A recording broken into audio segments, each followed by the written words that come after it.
Hey guys, Jacqueline here, and welcome to part 15 of how to make a 2D RPG in Unity.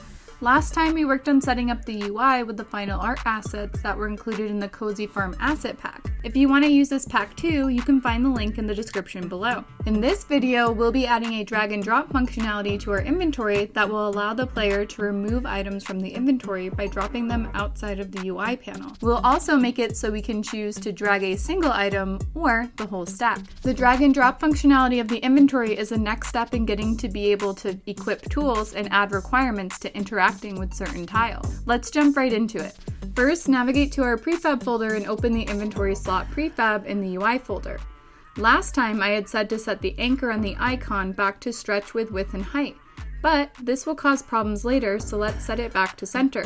Then, select the parent game object in the slot in the hierarchy. In the inspector, add an event trigger component. Then, click and add a new event type button and add each of the events to the component. We will be adding 4 events to the event trigger. We will add begin drag, drag, and drop. Now, let's close the prefab editor and set up the slots. The fastest way to do this is to delete all but the first inventory slot in the scene. So I'm going to select all of them but the first one and delete them.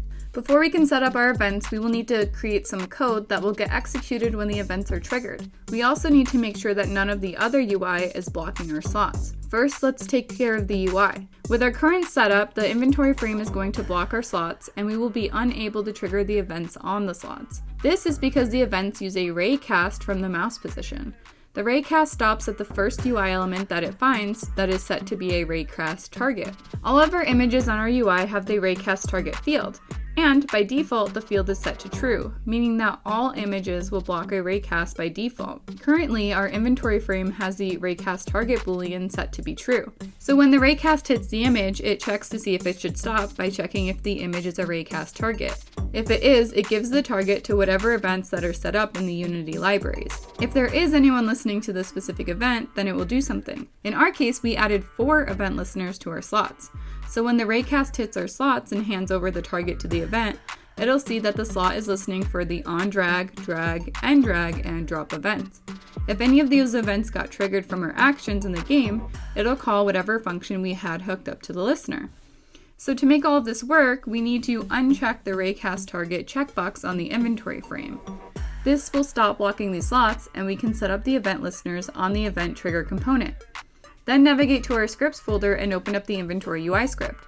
In the inventory UI script, after the remove function, let's add a function that will be called when the corresponding events occur.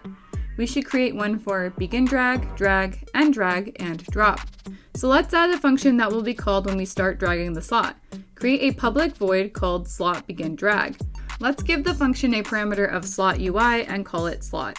Let's also add a private slot variable to the top of the class under the other variables. This variable will be the variable that holds our reference to the slot that we are dragging. So let's name it dragged slot. Scroll back down to the begin drag function. Inside of the function, let's store the slot that we're passing into the function in the drag slot variable. We can say drag slot equals slot. Great, now let's add a debug log after we set the drag slot. In the parentheses, we're just going to say which slot we are dragging. Now, when we try to drag our slot in the UI, it will save the slot we're dragging and then tell us which slot we dragged in the console. In addition to storing a reference to the slot we're dragging, the slot begin drag function will also be responsible for instantiating the icon of the slot that we're dragging and moving it to the mouse position. That way, when we drag as the player, we'll have some feedback that it's working and that you are in fact dragging the item out of the slot. Under the slot begin drag function, we'll add another public void called slot drag. The slot drag function gets called every time the mouse moves while you're dragging. We will use this function to move the slot icon that we instantiated in the slot begin drag function. This will make it look like we have picked up the icon off of the slot and we're moving it around with our mouse. The slot drag function's only responsibility is to move the icon to the mouse position. For now, let's add a debug log that lets us know that we're dragging the mouse and the function is getting called correctly. Let's now add a third function. This will be a public void called slot end drag. This function will be called when we stop dragging the slot. In this function, we will be performing some necessary cleanup steps. We will destroy the icon we were dragging around and clear the variables that we no longer need the references to. For now, we can print out a debug log to the console that says dragging finished. And our last function is the slot drop function. This function will get called when the dragging stops on top of a slot. Basically, if we drag a first slot and drop it onto the second slot will call this drop function. So let's set it up. This function will be a public void called slot drop that will take a parameter of slot UI. The slot UI that we are passing into this function will be the slot that we drop the item on. This will allow us to access the corresponding inventory slot on the player. The drop function will be the function responsible for letting the inventory know that it needs to move items around in the inventory. But for now, let's print out to the console so that we know the function got called.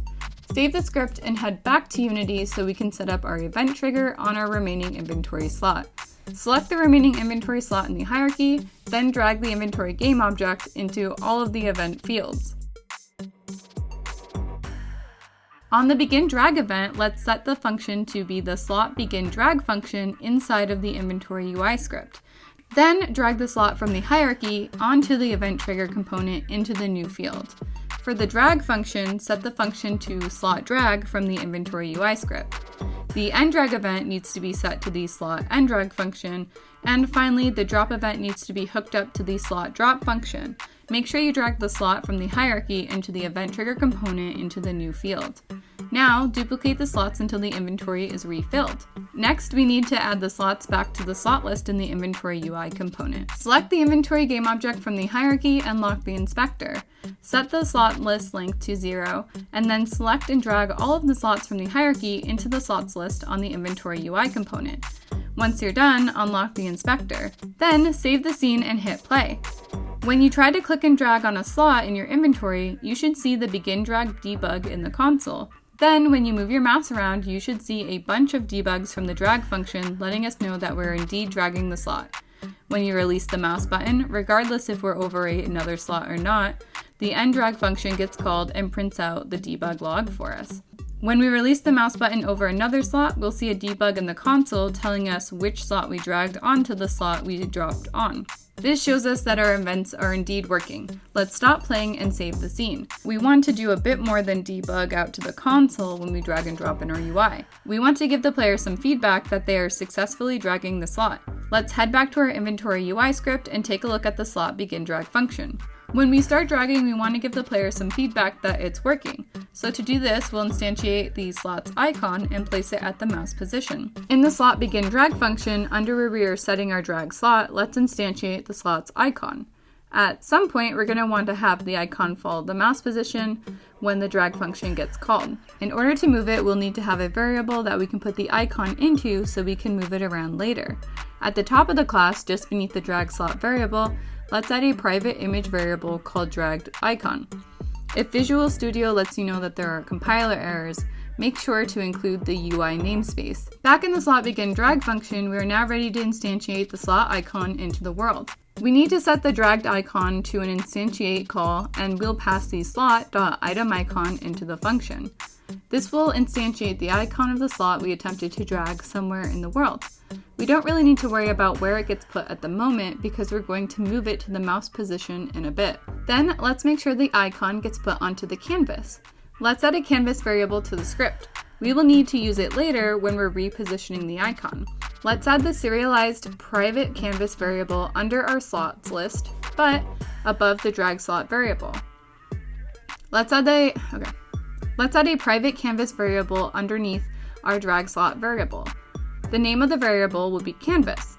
Now we can set up the reference in the awake function. Add an awake function to the class and set the canvas equal to find object of type with the type canvas. This will set the canvas for us when the game starts so we don't have to remember to do it in the inspector. Then head back to the slot begin drag function. Inside of the parentheses from the setParent function, pass canvas.transform. This will make the icon a child of the canvas. We should also make sure that the icon never blocks the slots when we are dragging it around.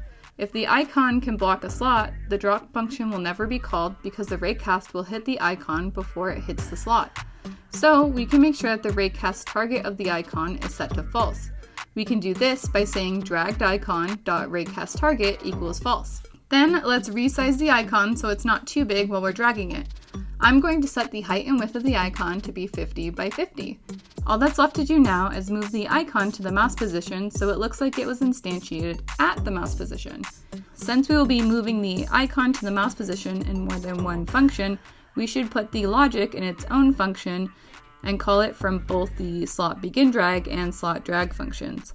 Let's create a new private function called move to mouse position and give it a GameObject parameter called toMove. In this function, we will be converting our mouse position to a local position on the canvas. Then we'll use the converted position to set the icon's new position in the world. Before we do anything though, we need to check if the canvas is not null. We need to use the canvas to figure out where to move the icon so it's at the mouse position. So if the canvas is null, none of the code will work the right way. Let's use an if statement to check if the canvas is not null. If not, then we can start converting the mouse position to a new local rect transform on the canvas. Let's add a local vector2 variable to hold the new position for our icon. We won't set the variable to anything right now. The code that converts the mouse position will set this variable after it does the conversion. Now that we have a variable to store the converted position, we need to do the actual conversion. This position is going to be a local rect transform position within the bounds of the canvas. To perform the conversion, we'll be using a function in the rect transform utility class. The function is called screenPoint to local point in triangle.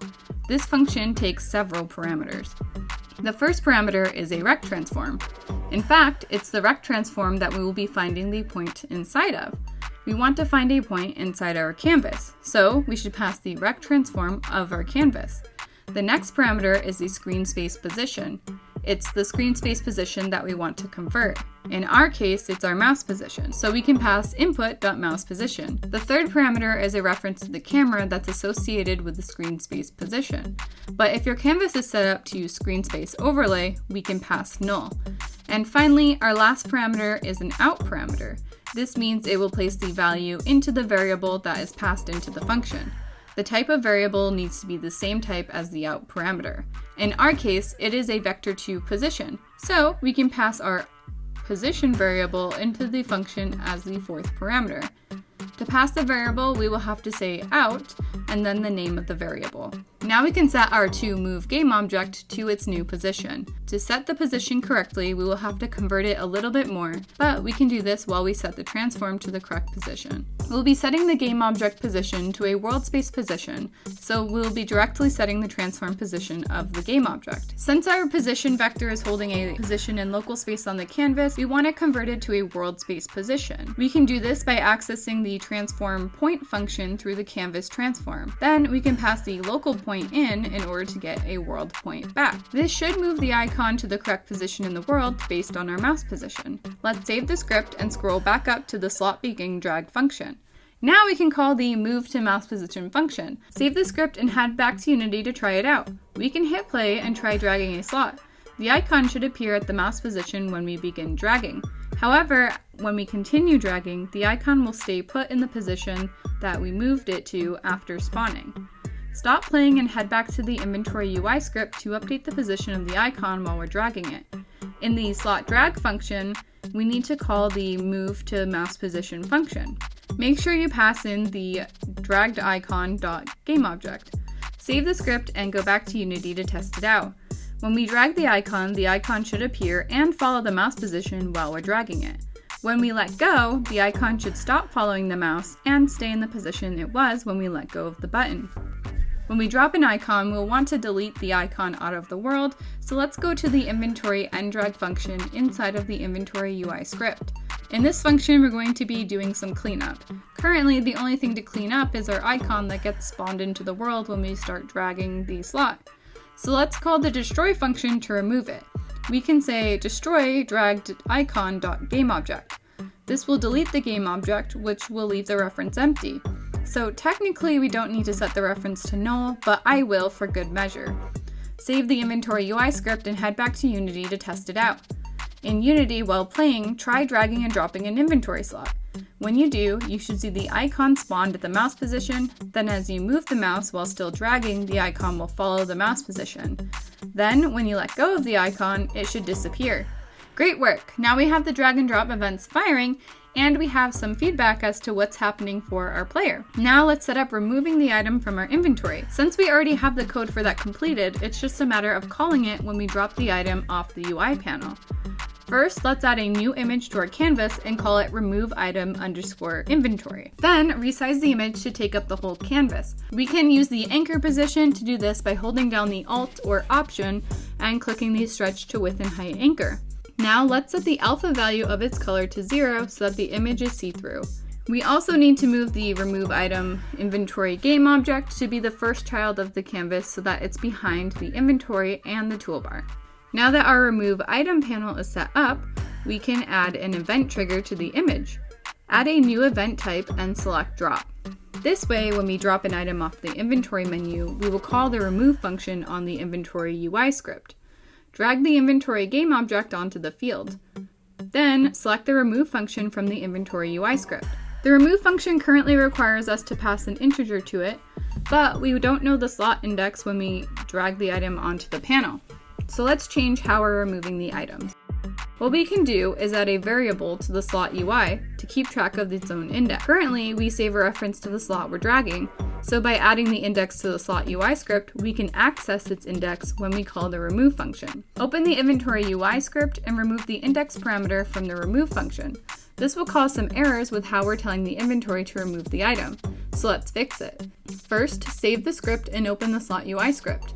In the slot UI script, let's add a public integer variable called slot ID. Then save the script and head back to the inventory UI script. We currently have 2 errors in the function. The first occurs when we try to use the slot ID parameter that we deleted when attempting to get the item to drop. To fix this error, we need to adjust how we're passing the slot ID. Since we deleted the parameter, we need to grab the ID from the slot UI. The second error occurs when we call the remove function on the inventory. We're trying to pass in the deleted parameter here too. Just like with the previous error, we need to change slot ID to dragSlot.slotID. Now that we've dropped the item, we can set the dragged item to null, since we no longer are dragging it. Let's do that at the end of the function after the if statement checking if the item to drop is null. Save the inventory UI script and head back to Unity.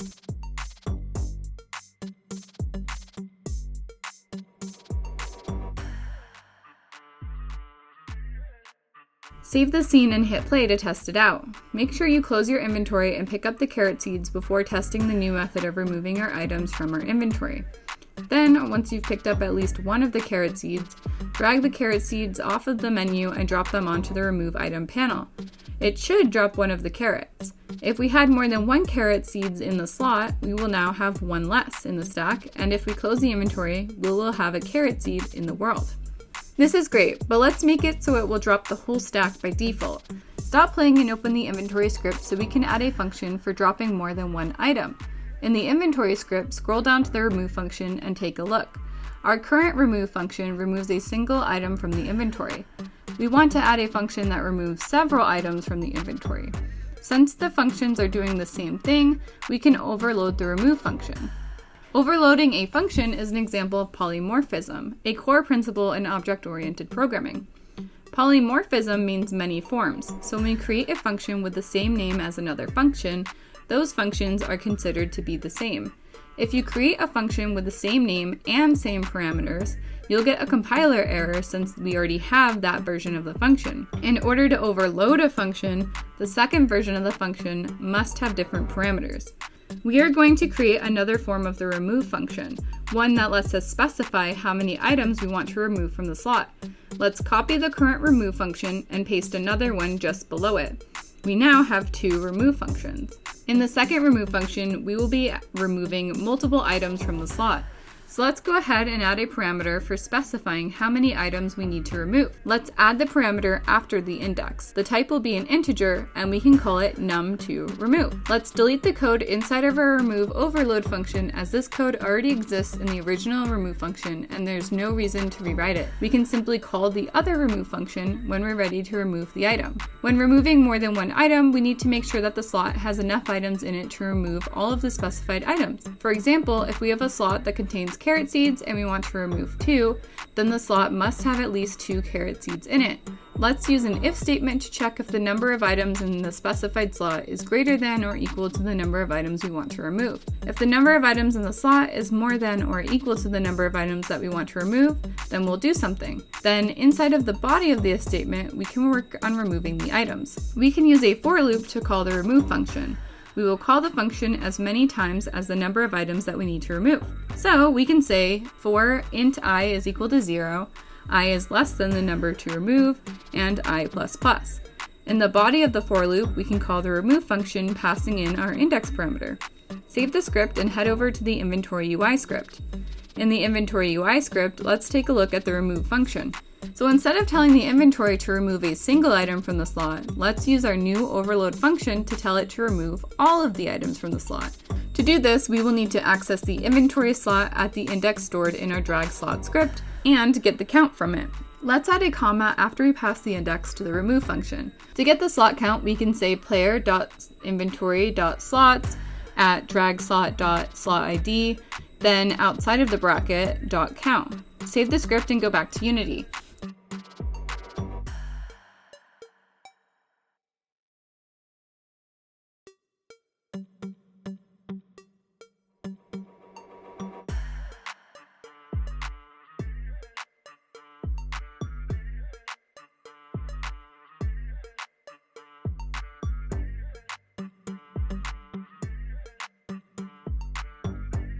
In Unity, hit play and close the inventory menu.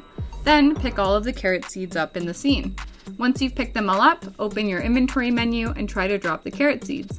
When you do, it will remove all 4 carrot seeds from your inventory. But when you close your menu, you'll only see 1 carrot seed pack in the world. If you pick the carrot seed pack up, it'll only add a single carrot seed to your inventory. This is happening because even though we're removing all 4 carrot seeds from the inventory, we're only telling the player to drop 1 carrot seed. We will also need to overload the drop item function in the player script so we have a version where we can specify how many items we want to drop. Save the scene and open your player script. In the player script, copy and paste the drop item function to the bottom of the class, just below the original drop item function. Let's go ahead and delete the code inside of our new drop item function as we won't need any of it. Then let's add a second parameter to the function. The parameter will be an integer that tells us how many items we need to drop. I'm going to name mine num to drop. In the drop item overload function, let's loop through the number of items to drop and drop them. Then inside of the body of the for loop, we'll call the drop item function, passing in our item parameter. Save the player script and open up the inventory UI script. In the inventory UI script, take a look at the remove function. Here, we're telling the player to drop the item that's in the slot that we have specified. Let's use the overload of drop items instead. In the remove function call, copy the code that we used to get the number of items in the slot and paste it after the comma in the drop item function call. Save the script and go back to Unity to test it out. While playing, collect all of the carrot seeds and open your inventory. When you drag and drop them outside of the menu UI, it will remove all of the items from the stack. Close the UI and we will see that the carrot seeds have been instantiated. Pick them all up to verify that you picked up the same number that you dropped. This is awesome. We can now remove all of our items at once. But I still want to be able to remove a single item as well. So let's make sure that we can do both. Save the scene and open up the inventory UI script. In order to remove a single item from the slot, we first need to know that the player wants to remove only 1 item. So we'll need to create an input that the player can give us to let us know. In the update function, let's check if the left shift key is being held down. If so, then do something. In this case, we need to know that we need to only drag a single item. So let's add a boolean at the top of the class beneath our canvas variable. Let's call it drag single. This variable will let us know if we should only drag or drop one of the items from the slot. Then head back to the update function. When we hold the left shift key down, it means that we want to drag a single item from the slot. So we'll set our drag single boolean to be true. But if we're not holding down the left shift key, we should set the drag single back to be false. Now that we can tell how many items we should be dragging, let's check this before we try to remove anything from the inventory. Scroll down to the remove function. Inside of the if statement checking if the item to drop is not null, we will add another if-else statement above the code that's already inside of the if statement. If drag single is false, then we should do what we're already doing. So let's cut the code from below, making sure to leave the refresh function call where it is, and paste it into the else statement. But if we only want to drag a single item, we will need to do what we were doing before. So we will call the original drop item and remove functions. Copy the code from the else statement into the if statement, then delete the second parameter from the drop item and remove function calls. Save the inventory UI script and go back to Unity to test out the new functionality. In Unity, hit play and pick up the carrot seeds. Then open the inventory and hold down Shift while you drag and drop the carrot seeds outside of the inventory menu. When you let go of the mouse button, you'll see that only one item was removed from the inventory. Now, if you try to drag the whole stack without holding down Shift and dropping it outside the inventory, the other 3 items will be removed and you will see them in the world. Now we have no use for remove buttons on our inventory slots, so let's open the prefab and delete the buttons. The remove function is working exactly as intended. We can now drag and drop items from the inventory. It feels really satisfying to pick up an item and remove it this way. Next time, we'll continue working on the drag and drop to make it so we can remove items between our inventory slots and the toolbar. If you liked this video, please like and subscribe, and don't forget to turn on the notification bell so that you can get notified when the next video comes out. You can also support me on Patreon using the link on the screen and in the description below. The more of you guys that support me, the more time I can spend making these videos. If you haven't joined the Discord yet, please feel free to join using the link in the description. The Discord's a great place to meet other developers, ask for help when you get stuck, suggest content for upcoming videos, or just hang out with a cool crowd of people. The link is in the description below. Thank you so much for watching, and I'll see you next time.